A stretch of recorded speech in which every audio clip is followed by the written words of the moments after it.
Hi hello guys, ಎಲ್ಲ ನನ್ನ RPF railway protection ಫೋರ್ಸ್ಗೆ try ಮಾಡ್ತಿರ್ತಕ್ಕಂಥ ಎಲ್ಲ ನನ್ನ ಬ್ರದರ್ಸ್ ಆ್ಯಂಡ್ ಸಿಸ್ಟರ್ಸ್ಗೆ ಜೈ ಹಿಂದ.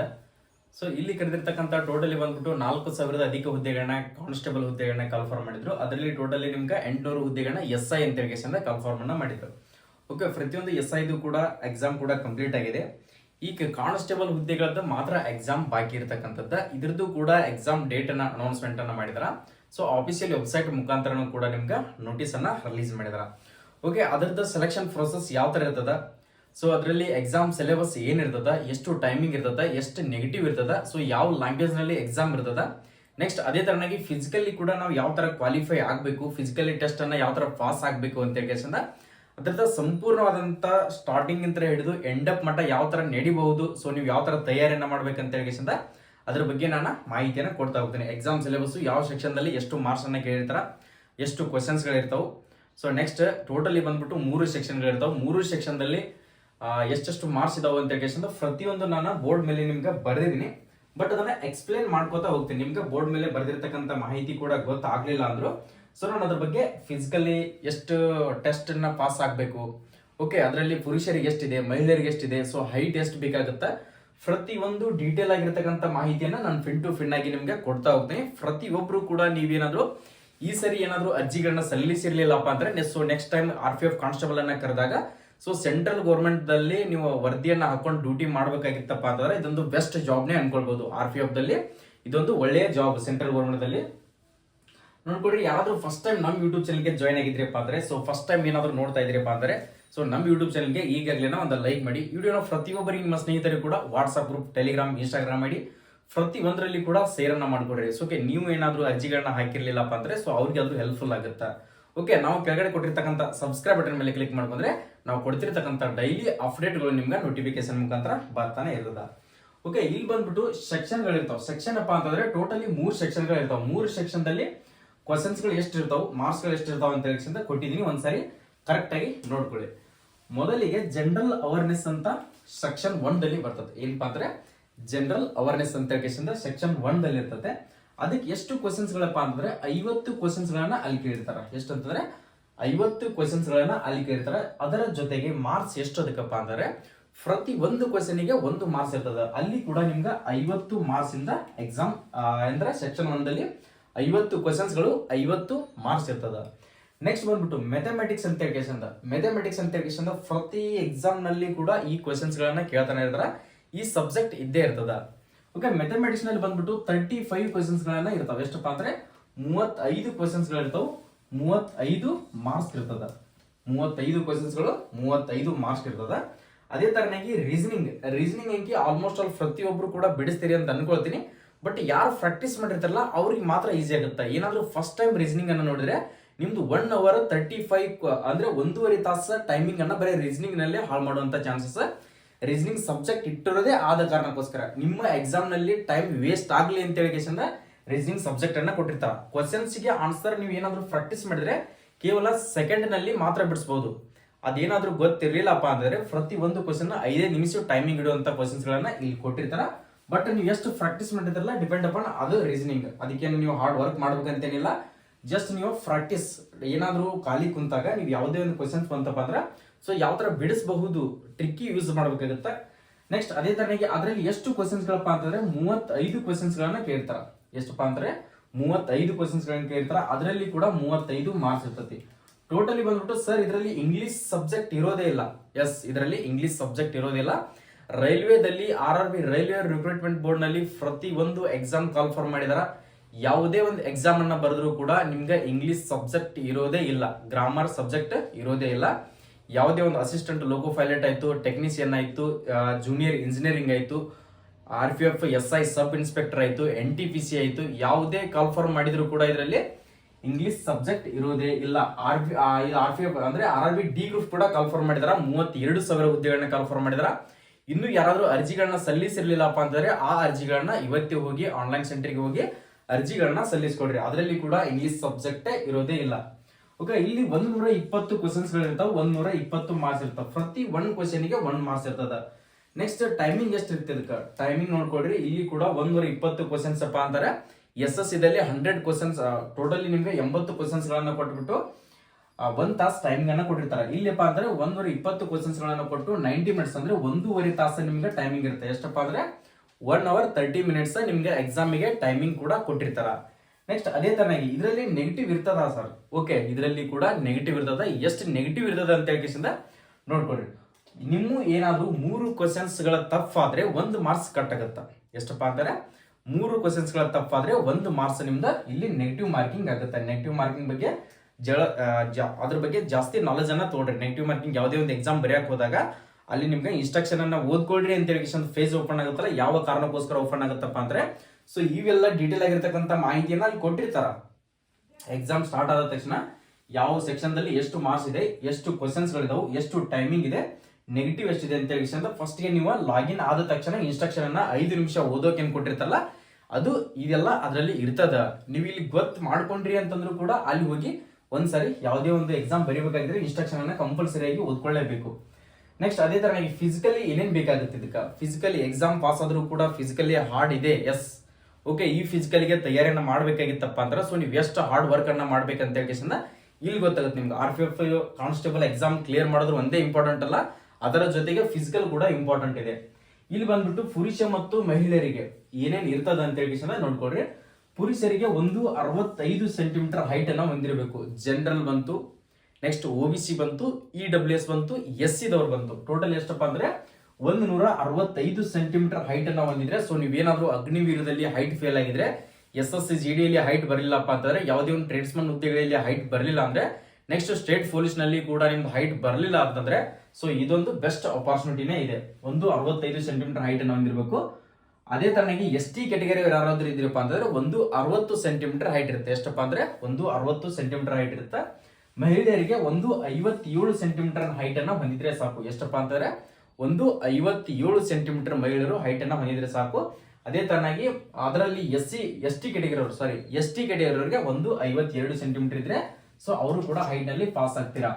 ಓಕೆ, ಚೆಸ್ಟ್ ಬಂದ್ಬಿಟ್ಟು ಪುರುಷರಿಗೆ 80 ಇಂದ 85 ಅಂದ್ರೆ ನಾರ್ಮಲಿ ಆಗಿರ್ತಕ್ಕಂಥ ನಿಮ್ಮ ಚೆಸ್ಟ್ ಅನ್ನ ಕೊಟ್ಟುವಾಗ 80 ಇರಬೇಕು. ಎಕ್ಸ್ಪಾಂಡೆಡ್ ಅನ್ನು ಮಾಡಿದಾಗ 5 ಸೆಂಟಿಮೀಟರ್ ಚೆಸ್ಟ್ ಅನ್ನ ನೀವು ಎಕ್ಸ್ಪಾಂಡೆಡ್ ಅನ್ನ ಮಾಡಲೇಬೇಕು. ಒಂದಿಷ್ಟು ಜನದ 77 ಚೆಸ್ಟ್ ಬರ್ತಿರೋದಿಲ್ಲ. ಓಕೆ, ನೀವು ಚೆಸ್ಟ್ ನಲ್ಲಿ ಕೂಡ ಇಂಪ್ರೂವ್ ಮಾಡ್ಕೊಳ್ಳೇಬೇಕು. ಓಕೆ, ನೆಕ್ಸ್ಟ್ ಅದೇ ತರನಾಗಿ ರನ್ನಿಂಗ್ ನಲ್ಲಿ ಏನಿರುತ್ತೆ. ಓಕೆ, ಇಲ್ಲಿ ಮಾತ್ರ 100% ನೀವು ಕ್ವಾಲಿಫೈ ಆಗ್ಲೇಬೇಕು. ಇದರಲ್ಲಿ ಯಾವುದೇ ತರನಂತ ಮಾರ್ಕ್ಸ್ ಇರೋದಿಲ್ಲ, ಕ್ವಾಲಿಫೈಯಿಂಗ್ ದಲ್ಲಿ ಆಗ್ಲೇಬೇಕು. ಓಕೆ, ರನ್ನಿಂಗ್ ಬಂದ್ಬಿಟ್ಟು ಪುರುಷರಿಗೆ ಎಷ್ಟಿದೆ ಅಂತ ಕರೆಕ್ಟ್ ಆಗಿ ನೋಡ್ಕೊಡ್ರಿ. 1600 ಮೀಟರ್ ರನ್ನಿಂಗ್ ಇರುತ್ತೆ. ನೀವೇನು ಆರ್ಮಿದಲ್ಲಿ ಟ್ರೈ ಮಾಡ್ತಿರ್ತಿರಲ್ಲ, ಪ್ರತಿಯೊಬ್ರು ಕೂಡ ಆರ್ಮಿ ರನ್ನಿಂಗ್ ಯಾರಾದ್ರೂ ನೀವು ಹೊಡೆದಿದ್ರೆ ಮಾತ್ರ ಈ ಫಿಸಿಕಲ್ ಅನ್ನ ಪಾಸ್ ಮಾಡೋಕೆ ಆಗುತ್ತಾ, ಇಲ್ಲತ್ತಪ್ಪ ಅಂದ್ರೆ ಆಗೋದೇ ಇಲ್ಲ. ಅದು ಎಷ್ಟಪ್ಪ ಅಂದ್ರೆ 5 ನಿಮಿಷ 45 ಸೆಕೆಂಡ್. 5 ನಿಮಿಷ 45 ಸೆಕೆಂಡ್ 400 ಮೀಟರ್ ಟ್ರ್ಯಾಕ್ ಏನಿರ್ತಲ್ಲ ಆ ಟ್ರ್ಯಾಕ್ ಅನ್ನ 4 ರೌಂಡ್ ಓಡಿದಾಗ ನಿಮ್ದು 1600 ಮೀಟರ್ ರನ್ನಿಂಗ್ ಕವರ್ ಆಗುತ್ತ. ಅವಾಗ ಎಷ್ಟಪ್ಪ ಅಂದ್ರೆ ಅದಕ್ಕೆ ಟೈಮಿಂಗ್ ನೋಡ್ಕೊಡ್ರಿ. 5 ನಿಮಿಷ 45 ಸೆಕೆಂಡ್ ನಲ್ಲಿ ಓಡಬೇಕು. ಎಷ್ಟಪ್ಪ ಅಂದ್ರೆ 5 ನಿಮಿಷ 45 ಸೆಕೆಂಡ್ ನಲ್ಲಿ ಆರ್ಮಿದಲ್ಲಿ 5:30 ಸೆಕೆಂಡ್ ಒಳಗಡೆ ಬಂದ್ರೆ ಫಸ್ಟ್ ಗ್ರೂಪ್ ಅಂತ ಇಡ್ತಾರ. 5:45 ಸೆಕೆಂಡ್ ಒಳಗಡೆ ಬಂತಪ್ಪ ಅಂದ್ರೆ ಸೆಕೆಂಡ್ ಗ್ರೂಪ್ ಅಂತ ಕೌಂಟ್ ಮಾಡ್ತಾರ. ಆದ ಕಾರಣಕ್ಕೋಸ್ಕರ ಇಲ್ಲಿ ಯಾವುದೇ ತರನಂತ ಮಾರ್ಕ್ಸ್ ಇರೋದಿಲ್ಲ. ಅಲ್ಲಿ ಫಸ್ಟ್ ಗ್ರೂಪ್ ಸೆಕೆಂಡ್ ಗ್ರೂಪ್ ಅಂತ ಮಾರ್ಕ್ಸ್ ಅನ್ನ ಕೊಡ್ತಾರ. ಬಟ್ ಇಲ್ಲಿ ಮಾರ್ಕ್ಸ್ ಇರೋದೇ ಇಲ್ಲ, ಜಸ್ಟ್ ಕ್ವಾಲಿಫೈಯಿಂಗ್ ನೇಚರ್. ಇದರಲ್ಲಿ 100% ಪಾಸ್ ಆಗ್ಲೇಬೇಕು. ನೀವೇನಾದ್ರೂ 5:46 ಬರ್ತೀನಿಪ್ಪ ಅಂತಂದ್ರೆ ಕ್ವಾಲಿಫೈ ಮಾಡೋದಿಲ್ಲ, ಡಿಸ್ಕ್ವಾಲಿಫೈ ಮಾಡ್ತಾರ.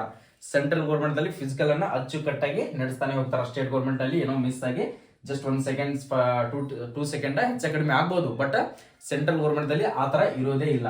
ನೆಕ್ಸ್ಟ್ ಬಂದ್ಬಿಟ್ಟು ಮಹಿಳೆಯರು ನೋಡ್ಕೊಡ್ರಿ. ಏನಿರ್ತಪ್ಪ ಅಂತಂದ್ರೆ ಮಹಿಳೆಯರಿಗೆ 800 ಮೀಟರ್ ರನ್ನಿಂಗ್ ಇರುತ್ತೆ. ಅಂದ್ರೆ 400 ಮೀಟರ್ ಟ್ರ್ಯಾಕ್ ಗಳೇನಿರ್ತಲ್ಲ 400 ಮೀಟರ್ ಟ್ರ್ಯಾಕ್ ಗಳನ್ನ 2 ಸಾರಿ ಓಡಬೇಕು. 2 ರೌಂಡ್ ಅನ್ನ ಓಡಬೇಕು.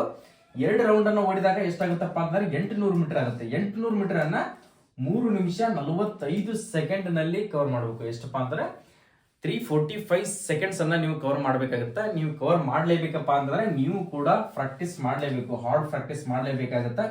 ನೆಕ್ಸ್ಟ್ ಅದೇ ತರನಾಗಿ ಇದರಲ್ಲಿ ಲಾಂಗ್ ಜಂಪ್ ಮತ್ತು ಹೈ ಜಂಪ್ ಇದೆ. ಓಕೆ, ನೀವು ಫಿಸಿಕಲ್ ಪಾಸ್ ಆಗಿ, ಎಕ್ಸಾಮ್ ಪಾಸ್ ಆಗಿ, ಹೈಟ್ ಪಾಸ್ ಆಗಿ, ರನ್ನಿಂಗ್ ಪಾಸ್ ಆದ್ರೂ ಕೂಡ ಇಲ್ಲಿ ಫೇಲ್ ಆಗುವಂತ ಜನಗಳು ಬಹಳ ಇರ್ತೀರ. ನೀವು ಅನ್ಕೊಳ್ತಿರ್ಬೋದು ಹೈ ಜಂಪ್ ಲಾಂಗ್ ಜಂಪ್ ನಾನು ಜಿಗಿದಿದ್ದೀನಿ, ಹೈಸ್ಕೂಲ್ದಲ್ಲಿ ಜಿಗಿದಿದ್ದೀನಿ, ಇಲ್ಲಿ ಕೂಡ ನಾನು ಜಿಗಿಬಹುದು ಅಂತ ಹೇಳಿ. ಅಲ್ಲಿ ಕಾನ್ಫಿಡೆಂಟ್ಗೆ ಇಲ್ಲಿ ಕಾನ್ಫಿಡೆಂಟ್ಗೆ ಬಹಳಷ್ಟು ಚೇಂಜ್ ಆಗುತ್ತೆ. ಯಾಕಂತಂದ್ರೆ ನಾವು ಡೈಲಿ ಪ್ರಾಕ್ಟೀಸ್ ಮಾಡುವಾಗಿನ ಹೈ ಜಂಪ್ ಲಾಂಗ್ ಜಂಪೇ ಬೇರೆ ಇರುತ್ತೆ. ಸೊ ನಾನು ಜಾಬ್ಗೆ ಸೇರ್ತಾ ಇದ್ದೀನಿ, ನಾನು ಫೈನಲಿಗೆ ಉಳಿದಿದೆಯಪ್ಪ ಅಂತಂದ್ರೆ ಇಲ್ಲಿ ಜಂಪ್ ಮಾಡುವಾಗ ಬಹಳಷ್ಟು ಹೆದರಿಕೆ ಬರ್ತಾ ಇರುತ್ತೆ. ಆದ ಕಾರಣಕ್ಕೋಸ್ಕರ ಇದನ್ನ ಯಾರೋ ನೀವು ಪ್ರಾಕ್ಟೀಸ್ ಮಾಡ್ತಾ ಇದ್ದೀರಪ್ಪ ಅಂತಂದ್ರೆ ನೀವು ಡೈಲಿ ಪ್ರಾಕ್ಟೀಸ್ ಮಾಡೋದು ಬಹಳಷ್ಟು ಇಂಪಾರ್ಟೆಂಟ್. ಎಷ್ಟಪ್ಪ ಅಂದ್ರೆ ಇಲ್ಲಿ ಲಾಂಗ್ ಜಂಪ್ ಎಷ್ಟು ಇದೆ ಮತ್ತು ಹೈ ಜಂಪ್ ಎಷ್ಟು ಇದೆ ಅಂತ ಹೇಳಿ ನಾನು ತಿಳಿಸ್ಕೊಡ್ತೀನಿ. ಲಾಂಗ್ ಜಂಪ್ ಬಂದ್ಬಿಟ್ಟು 14 ಫೀಟ್ ಲಾಂಗ್ ಜಂಪ್ ಇರುತ್ತೆ.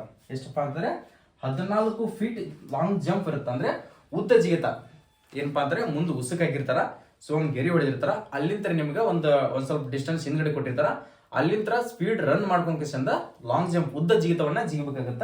14 ಫೀಟ್ ಇರ್ತದ. ಅದು ಎಷ್ಟಪ್ಪ ಅಂತಂದ್ರೆ 14 ಫೀಟ್ ಇರ್ತತಿ. ಹೈ ಜಂಪ್ ನೋಡ್ಕೊಡ್ರಿ 4 ಫೀಟ್ ಇರುತ್ತೆ ಎತ್ತರ. ಅಂತಂದ್ರೆ ನಿಮ್ಗೆ ಏನ್ ಎತ್ತರಕ್ಕೆ ಆಚೆ ಎರಡು ಕೋಲ್ ನಿಂದ್ರಿಸಿ ಅಡ್ಡೊಂದು ಬಡಿಗೆ ಇಟ್ಕೇಸಿಂದ ಜಂಪ್ ಮಾಡತ್ತಿರ್ತಾರಲ್ಲ, ಸೊ ಅದು 4 ಫೀಟ್ ಇರ್ತತಿ. ನೀವು ಕೂಡ ಪ್ರಾಕ್ಟೀಸ್ ಮಾಡ್ಕೋಬಹುದು. ಯಾರಾದ್ರೂ ನಿಮ್ ಫ್ರೆಂಡ್ಸ್ ಅನ್ನ ಇಬ್ಬರು ಆ ಸೈಡ್ ಈ ಸೈಡ್ ನಿಂದ್ರಿಸಿ ಒಂದು ಕಟ್ಟಿಗೆಯನ್ನ ಕೊಟ್ಬಿಟ್ಟು ಸೊ ನೀವು ಡೈಲಿ ಪ್ರಾಕ್ಟೀಸ್ ಮಾಡ್ತಾ ಹೋದ್ರಿಪ್ಪ ಅಂತ ಡೈಲಿ ಪ್ರಾಕ್ಟೀಸ್ ಮಾಡುವಾಗ ಏನಾದ್ರೂ ರೋಡ್ ಆಗಿರಲಿ ಅಂತಲ್ಲೆಲ್ಲ ಪ್ರಾಕ್ಟೀಸ್ ಮಾಡಕ್ ಹೋಗ್ಬೇಡ್ರಿ. ಕಲ್ಲತ್ತಿದ್ದಲ್ಲಿ ಪ್ರಾಕ್ಟೀಸ್ ಮಾಡಕ್ ಹೋಗ್ಬೇಡ್ರಿ. ನಿಮ್ಮ ಕಾಲಿಗೆ ಫೇಲ್ ಆಗುವಂತ ಚಾನ್ಸಸ್ ಜಾಸ್ತಿ ಇರ್ತದ. ಉಸುಕ ಅಥವಾ ಮಣ್ಣ ಇದ್ದಲ್ಲಿ ಪ್ರಾಕ್ಟೀಸ್ ಅನ್ನ ಮಾಡ್ಕೊಡಿ. ಸೊ ಪ್ರಾಕ್ಟೀಸ್ ಮಾಡ್ಬೇಕಂತ ಹೇಳಿ ರೋಡ್ ನಲ್ಲಿ ಈ ತರ ನೀವು ಲಾಂಗ್ ಜಂಪ್ ಹೈ ಜಂಪ್ ಏನಾದ್ರು ಜಿಗಿಯಾಕ್ ಹೋದ್ರಿಪ್ಪ ಅಂದ್ರೆ ಬಹಳಷ್ಟು ಎಫೆಕ್ಟ್ ಆಗುವಂತ ಚಾನ್ಸ್ ಇರ್ತದ. ನೀವು ಅದರದ ಎಲ್ಲಿ ಉಸುಕ್ ಎಲ್ಲಿ ಇರ್ತಾರ ಅಲ್ಲಿ ಮಾತ್ರ ಜಂಪ್ ಅನ್ನ ಮಾಡಕ ಟ್ರೈ ಮಾಡ್ರಿ. ಅಲ್ಲಿ ಅನ್ನೆಸೆಸರಿ ನೀವೇನೋ ಪ್ರಾಕ್ಟೀಸ್ ಮಾಡ್ತೀನಿ ಅಂತ ಹೇಳಿ ಅಂತಲ್ಲಿ ರೋಡ್ ನಲ್ಲಿ ಜಂಪ್ ಮಾಡಿದ್ರಪ್ಪ ಅಂದ್ರೆ ನಿಮ್ಮ ಕಾಲಿಗೆ ಫೇನ್ ಆಗುತ್ತಾ. ಸೊ ನಿಮ್ಗೆ ರನ್ನಿಂಗ್ ಮಾಡಕ್ಕೂ ಕೂಡ ಬಹಳಷ್ಟು ತೊಂದರೆಗಳಾಗ್ತಿರ್ತಾವ. ಓಕೆ, ಇದು ಸೆಲೆಕ್ಷನ್ ಪ್ರೊಸೆಸ್ ಇರ್ತೈತಿ. ಇದೆಲ್ಲ ನೀವು ಕ್ವಾಲಿಫೈ ಆದ್ಮೇಲೆ ಎಕ್ಸಾಮ್ ಕ್ವಾಲಿಫೈ ಆದ್ಮೇಲೆ ಫಿಸಿಕಲ್ ಇರ್ತಾವ. ಫಿಸಿಕಲ್ ಆದ್ಮೇಲೆ ನಿಮ್ಮ ಮೆಡಿಕಲ್ ಟೆಸ್ಟ್ ಇರ್ತವೆ. ಮೆಡಿಕಲ್ ಟೆಸ್ಟ್ ಯಾವ ತರಪ್ಪ ಅಂತಂದ್ರೆ ಗೊತ್ತಿರ್ಬೋದು ನಿಮ್ಗೆ. ಇವೆಲ್ಲ ಕೈಗಳಾಯ್ತು ಸೀದಾ ಇರಬೇಕು. ನೆಕ್ಸ್ಟ್ ಅದೇ ತರನಾಗಿ ಕಾಲುಗಳಲ್ಲಿ ಏನಾದ್ರೂ ಕಣ್ಣುಗಳು 6/6 ಆಯ್ತು, ಕಲರ್ ಬ್ಲೈಂಡ್ನೆಸ್ ಆಯ್ತು, ಏನಾದ್ರೂ ಕಣ್ಣಿನಲ್ಲಿ ಚುಕ್ಕೆ, ಇವೆಲ್ಲ ಡಿಫೆನ್ಸ್ ಫೋರ್ಸಸ್ ನಲ್ಲಿ ಯಾವ ತರ ನಿಮ್ಮ ಮೆಡಿಕಲ್ ಚೆಕಿಂಗ್ ಇರ್ತಲ್ಲ ಆ ಮೆಡಿಕಲ್ ಚೆಕಿಂಗ್ ಅನ್ನ ಪ್ರತಿಯೊಂದು ಕೂಡ central government RPF railway protection force constable ದಲ್ಲಿ ಆ ಮೆಡಿಕಲ್ ಅನ್ನ ಚೆಕಿಂಗ್ ಅನ್ನ ಮಾಡ್ತಾರೆ. ಮೆಡಿಕಲ್ ನಲ್ಲಿ ಕ್ವಾಲಿಫೈ ಆದ್ರಿಯಪ್ಪ ಅಂತಂದ್ರೆ ನಿಮ್ಮ ಡಾಕ್ಯುಮೆಂಟ್ ವೆರಿಫಿಕೇಶನ್ ಅಂತ ಇರುತ್ತೆ. DV ಡಾಕ್ಯುಮೆಂಟ್ ವೆರಿಫಿಕೇಶನ್ ಅನ್ನ ಮಾಡ್ತಾರೆ. ಡಾಕ್ಯುಮೆಂಟ್ ವೆರಿಫಿಕೇಶನ್ ಆದ ತಕ್ಷಣ ನಿಮ್ಮ ಫೈನಲ್ ಲಿಸ್ಟ್ ಅನ್ನ ಬಿಡ್ತಾರೆ. ಓಕೆ, ಇಲ್ಲಿ ಬಂದ್ಬಿಟ್ಟು ನೋಡ್ಕೊಡ್ರಿ ಎಕ್ಸಾಮ್ ಡೇಟ್ ಅಪ್ಪ ಅಂತಂದ್ರೆ ಎಕ್ಸಾಮ್ ಡೇಟ್ ಕೂಡ ಕೊಟ್ಟಿದ್ದಾರೆ. 2ನೇ ತಾರೀಕು ಮಾರ್ಚ್ ಇಂದ ಎಕ್ಸಾಮ್ ಸ್ಟಾರ್ಟ್. ಯಾರೆಲ್ಲ ಅರ್ಜಿಗಳನ್ನ ಸಲ್ಲಿಸಿದ್ರಪ್ಪ ಅಂತಂದ್ರೆ 2ನೇ ತಾರೀಕು, ಈಗ ಬರುವ ತಿಂಗಳ 2ನೇ ತಾರೀಕಿಗೆ ನಿಮ್ಮ ಎಕ್ಸಾಮ್ ಕೂಡ ಸ್ಟಾರ್ಟ್ ಆಗುತ್ತೆ. ಎಕ್ಸಾಮ್ ಅಡ್ಮಿಟ್ ಕಾರ್ಡ್ ಒಂದು 5 ದಿನ ಹಿಂದ್ಗಡೆ ನಿಮ್ಗೆ ಅಡ್ಮಿಟ್ ಕಾರ್ಡ್ ಅನ್ನ ಬಿಡ್ತಾರ. ಸೊ ಅಡ್ಮಿಟ್ ಕಾರ್ಡ್ ಅನ್ನ ಬಿಟ್ಟನ ನಿಮ್ಮ ಎಕ್ಸಾಮ್ ಸಿಟಿ ಎಲ್ಲಿ ಬಂದಿದೆ, ಎಷ್ಟನೇ ಶಿಫ್ಟ್ ಬಂದಿದೆ, ಸೊ ಯಾವ ಡೇಟ್ಗೆ ಬಂದಿದೆ. ಸೊ 2ನೇ ತಾರೀಕು ಮಾರ್ಚ್ ಇಂದ ಹಿಡಿದು ಮಾರ್ಚ್ 20ನೇ ತಾರೀಕಿನವರೆಗಡೆ ನಿಮ್ಮ ಎಕ್ಸಾಮ್ ಇದೆ. ನಿಮ್ದು ಯಾವ ಡೇಟಿಗೆ ಬಂದಿದೆ ಅಂತ ಹೇಳಿ ಸಡನ್ ಆಗಿ ನಾನು ಅಫಿಷಿಯಲ್ ವೆಬ್ಸೈಟ್ ಮುಖಾಂತರ ಮಾಹಿತಿ ಬಂತಪ್ಪ ಅಂತಂದ್ರೆ ಅದನ್ನ ನಿಮ್ಗೆ ವಿಡಿಯೋಗಳನ್ನ ಮಾಡಿ ಹಾಕ್ತೀನಿ. ಸೊ ಆ ಲಿಂಕ್ ಕೂಡ ಕೊಡ್ತೀನಿ. ಯಾವ ತರ ಚೆಕಿಂಗ್ ಅನ್ನ ಮಾಡ್ಕೊಳ್ಬೇಕಂತ ಹೇಳಿ ಆ ಮಾಹಿತಿಯನ್ನ ಕೊಡ್ತಾ ಹೋಗ್ತೀನಿ. ಓಕೆ, ನೀವು ಇದೇ ಒಂದೇ ಅಂತಲ್ಲ, ಸ್ಟೇಟ್ ಗೌರ್ಮೆಂಟ್ ಆಗಿರಲಿ ಸೆಂಟ್ರಲ್ ಗೌರ್ಮೆಂಟ್ ಆಗಿರಲಿ ಯಾವುದೇ ಒಂದು ಪ್ರೈವೇಟ್ ಜಾಬ್ಗೆ ನೀವು ತಯಾರಿನ ಮಾಡ್ತಾ ಇದ್ರಪ್ಪ ಅಂದ್ರೆ ಓಕೆ ಸರ್ ನಾನು 10th ಮುಗಿದಿದೆ, ಇನ್ಮೇಲೆ ನಾನು ಜಾಬ್ಗೆ ಯಾವ್ದಾದ್ರು ಒಂದು ನಾನು ಡಿಗ್ರಿ ಮುಗಿಕೊಡಿದ್ರೆ ಒಂದು ಜಾಬ್ ಅನ್ನ ಪಡೆದುಕೊಳ್ಬೇಕಂತ ಏನಾದ್ರು ನಿಮ್ದು ಆಸೆ ಇತ್ತಪ್ಪ ಅಂದ್ರೆ ನಮ್ದೇ ಆಗಿರ್ತಕ್ಕಂಥ HJ ಡಿಫೆನ್ಸ್ ಅಕಾಡೆಮಿ ಅಂತ ಹೇಳಿ ಬಾಗಲಕೋಟದಲ್ಲಿ ಕೋಚಿಂಗ್ ಸೆಂಟರ್ ಅನ್ನ ಓಪನ್ ಮಾಡಿದ್ವಿ. ಬಡ ವಿದ್ಯಾರ್ಥಿಗಳಿಗೆ, ಗ್ರಾಮೀಣ ಅಭ್ಯರ್ಥಿಗಳಿಗೆ ಕನ್ನಡದಲ್ಲಿ ಮತ್ತು ಇಂಗ್ಲಿಷ್ ನಲ್ಲಿ, ಹಿಂದಿಯಲ್ಲಿ ನುರಿತ ಶಿಕ್ಷಕರಿಂದ ಬೋಧನೆಯನ್ನ ಕೊಡ್ತಾ ಇದ್ದೀವಿ. ನಿಮ್ಗೆ ಎಕ್ಸಾಮ್ ಪ್ರಿಪರೇಷನ್ ಆಯ್ತು, ಎಕ್ಸಾಮ್ ಅನ್ನ ಯಾವ ತರ ಕಂಡಕ್ಟ್ ಮಾಡ್ಕೊಳ್ಬೇಕು, ಎಕ್ಸಾಮಿಗೆ ಹೋದಾಗ ಆನ್ಲೈನ್ ಟೆಸ್ಟ್ ಯಾವ ತರ ಇರ್ತದ, ನೆಕ್ಸ್ಟ್ ನೀವು ಎಕ್ಸಾಮ್ ಟೈಮಿಂಗ್ ಅನ್ನ ಎಕ್ಸಾಮ್ ಬರೆಯೋದು ಇಂಪಾರ್ಟೆಂಟ್ ಅಲ್ಲ, ಎಕ್ಸಾಮ್ 2 ತಾಸಿನಲ್ಲಿ ಫೇಸ್ ಮಾಡೋದ್ರಿಂದ 61 ತಾಸಿನಲ್ಲಿ ಯಾವ ತರ ಎಕ್ಸಾಮ್ ಅನ್ನ ಫೇಸ್ ಮಾಡ್ಕೊಳ್ಬೇಕು. ಓಕೆ, ನೆಕ್ಸ್ಟ್ ಅದೇ ತರನಾಗಿ ಮೆಡಿಕಲಿ ಯಾವ ತರ ಇರುತ್ತೆ, ಮೆಡಿಕಲ್ ಯಾವ ತರ ಚೆಕಿಂಗ್ ನಡೀತದ, ನೆಕ್ಸ್ಟ್ ನೀವು ಫಿಸಿಕಲಿ ಯಾವ ತರ ನಡೀತದೆ, ಫಿಸಿಕಲ್ ಟೆಸ್ಟ್ ಕೂಡ ಇಲ್ಲೇ ನಡೆಸ್ತೀವಿ, ಮೆಡಿಕಲ್ ಟೆಸ್ಟ್ ನಡೆಸ್ತೀವಿ, ಎಕ್ಸಾಮ್ ಪ್ರಿಪರೇಷನ್ ನಡೆಸ್ತೀವಿ, ಡೈಲಿ ಕ್ಲಾಸಸ್ ಗಳಿರ್ತಾವೆ, ಹಾಸ್ಟೆಲ್ ಮತ್ತು ನಿಮ್ದು ಊಟ ವಸತಿ ಸಂಪೂರ್ಣವಾದಂತ ನಾವು ತರಬೇತಿಯನ್ನ ಕೊಡ್ತಾ ಇದೀವಿ. ಯಾರಿಗಾದ್ರೂ ನಿಮ್ಗೆ ಇಂಟ್ರೆಸ್ಟೆಡ್ ಇತ್ತಪ್ಪ ಅಂತಂದ್ರೆ ಸೊ ಅದೇ ತರನಾಗಿ ಅಗ್ನಿವೀರ್ ಆಯ್ತು, ಏರ್ಫೋರ್ಸ್ ಆಯ್ತು, ನೇವಿ ಆಯ್ತು, RRB D ಗ್ರೂಪ್ ಆಯ್ತು, SSC GD ಆಯ್ತು, ಪ್ರತಿಯೊಂದು ಸೆಂಟ್ರಲ್ ಗೌರ್ಮೆಂಟ್ ಅಲ್ಲಿ ಯಾವುದೇ ಒಂದು ನೀವು ಜಾಬ್ಗೆ ತಯಾರಿಯನ್ನ ಮಾಡ್ತಾ ಇದ್ರಪ್ಪ ಅಂದ್ರೆ ಸೊ ಇಲ್ಲಿ ಕೆಳಗಡೆ ಕೊಟ್ಟಿರ್ತಕ್ಕಂಥ ಕಾಂಟ್ಯಾಕ್ಟ್ ನಂಬರ್ಗೆ ಕಾಲ್ ಮಾಡಿಬಿಟ್ಟು ಹೆಚ್ಚಿನ ಮಾಹಿತಿಯನ್ನ ಪಡೆದುಕೊಡ್ರಿ. ಯಾವುದೇ ಒಂದು ನೀವು ಕೋಚಿಂಗ್ ಏನಾದ್ರು ಮಾಡ್ಕೊಳ್ಬೇಕು ಅನ್ಕೊಂಡಿದ್ರೆ ಈ ಕೊಟ್ಟಿರ್ತಕ್ಕಂಥ ಕಾಂಟ್ಯಾಕ್ಟ್ ನಂಬರ್ಗೆ ಕಾಲ್ ಮಾಡಿಬಿಟ್ಟು ಹೆಚ್ಚಿನ ಮಾಹಿತಿಗಳನ್ನ ಪಡೆದುಕೊಡ್ರಿ. ಈಗಾಗಲೇ ಅಡ್ಮಿಷನ್ ಕೂಡ ಸ್ಟಾರ್ಟ್ ಆಗಿದಾವೆ. ಓಕೆ, ನಾವು ಕೊಡ್ತಿರ್ತಕ್ಕಂಥ ಮಾಹಿತಿ ನಿಮ್ಗೆ ಏನಾದ್ರು ಸರಿ ಅನ್ಸಿತ್ತಪ್ಪ ಅಂತಂದ್ರೆ ಸೊ ಇಷ್ಟ ಆಗಿತ್ತಪ್ಪ ಅಂತಂದ್ರೆ ಇದು ಬಂದ ತಕ್ಷಣ ಅಡ್ಮಿಟ್ ಕಾರ್ಡ್ ಬರೋದು ಯಾವಾಗ, ಸೊ ಅದನ್ನ ಯಾವ್ದಾರ ಡೌನ್ಲೋಡ್ ಮಾಡ್ಕೊಳ್ಬೇಕು, ಅದನ್ನ ನೋಡ್ಕೊಳ್ಬೇಕು ಅನ್ಕೊಂಡಿದ್ರೆ ಸೊ ನಮ್ಮ ಯೂಟ್ಯೂಬ್ ಚಾನಲ್ಗೆ ಈಗಾಗಲೇ ಒಂದು ಲೈಕ್ ಮಾಡಿ, ವಿಡಿಯೋನ ಪ್ರತಿಯೊಬ್ಬರಿಗೆ ನಿಮ್ಮ ಸ್ನೇಹಿತರಿಗೆ ಕೂಡ ಶೇರನ್ನ ಮಾಡ್ಕೊಡ್ರಿ. ಕೆಳಗಡೆ ಕಾಣ್ತಿರ್ತಕ್ಕಂಥ ಸಬ್ಸ್ಕ್ರೈಬ್ ಬಟನ್ ಮೇಲೆ ಕ್ಲಿಕ್ ಮಾಡ್ಕೊಂಡು ಸಬ್ಸ್ಕ್ರೈಬ್ ಮಾಡಿಟ್ಕೊಂಡ್ರೆ ನಾವು ಕೊಡ್ತಿರ್ತಕ್ಕಂಥ ಡೈಲಿ ಇನ್ಫಾರ್ಮೇಶನ್ಗಳು ನಿಮ್ಗೆ ನೋಟಿಫಿಕೇಶನ್ ಮುಖಾಂತರ ಬರ್ತಾನೆ ಇರ್ತದೆ. ಓಕೆ, ಜೈ ಹಿಂದ್, ಜೈ ಕರ್ನಾಟಕ.